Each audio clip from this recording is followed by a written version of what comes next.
at the handing over ceremonies, it out against, NHT with the Colbeck Castle development. Could you just shed some light, with that development?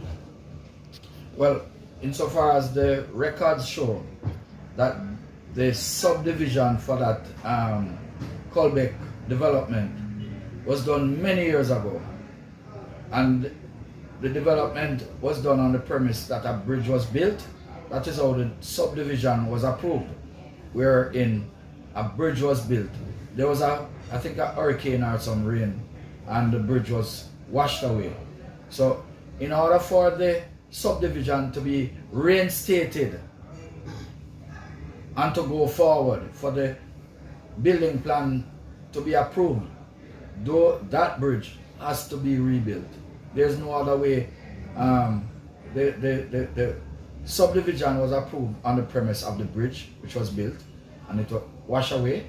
And after, I don't know what they're trying to do, but what the Member of Parliament iterated yesterday is the facts, and nothing else can be done apart from what he did speak about. So the NHT or whomever the developers are for that scheme must replace the bridge. So Mr. Warmington did indicate to you that they are planning. He sent a letter to us. He did send a letter to us. The letter is on the file in the planning department. Okay. So the original subdivision was approved with the bridge? With the bridge.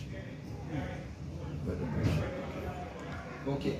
So you don't know if they, sent in anything else, to I am not sure if there is any building plans requested.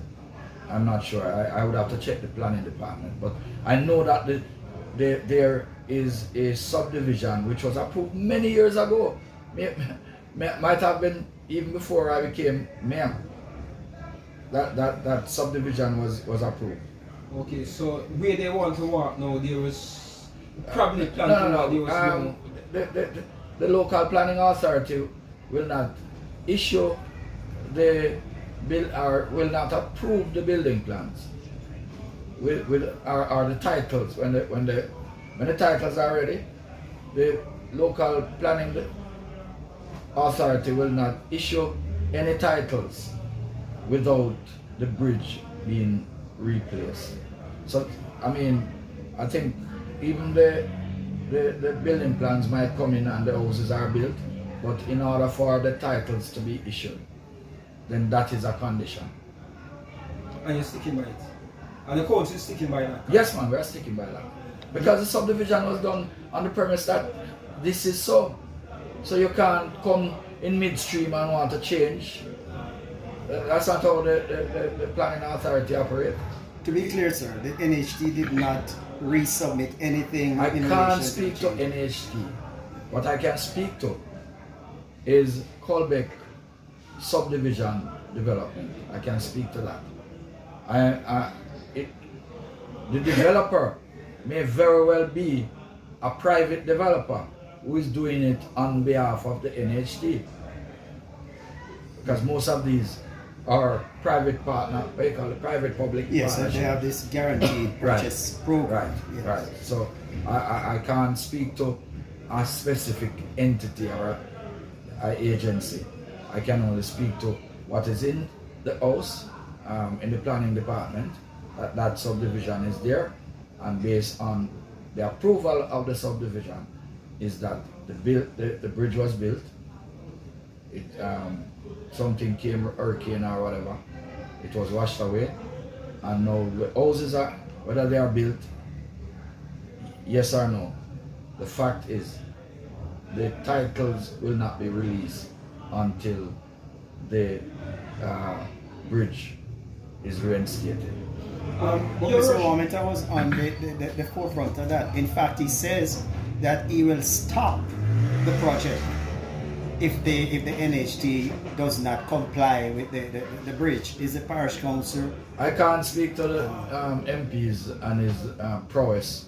What I can speak to is the authority at the municipal corporation, which is we will not be releasing any titles until the conditions are met.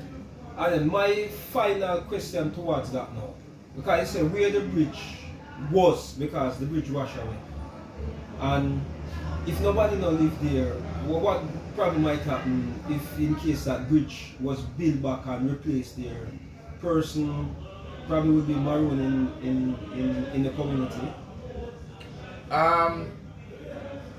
There may be makeshift exits, but that's not what the planning authority is for. Is to regularize proper planning, and the proper planning is for the bridge to be used as the access road. And that bridge, it would be the main entrance to the That scheme. would be the entrance, yes. Okay. You seem to alluded to or share similar concerns during the council meeting, like Mr. Warmington, in how the NHT views or attempt to approach elected officials. What has been your experience like so far with Well, the NHT? in recent time, I realized that the NHT seem to have no regards or show any kind of as it relates to the mayor's authority, and because of that, when they invite you to function, they don't even recognize you. They invite to functions they are not being part of the agenda. Well, I've made it clear that I will not be attending any more function by the National Housing Trust unless I'm a part of their agenda. Are you saying, sir, they are disrespecting the office of the mayor? Yes, that's what they have done. That's what they have done. Have you make your decision, apart from, it brought your attention today, are there any plans, to write to NHT and, No, I won't write to them. I'm just telling it as is. But if they seek audience to try and patch up the relationship, then you're open to that. I'm open to that.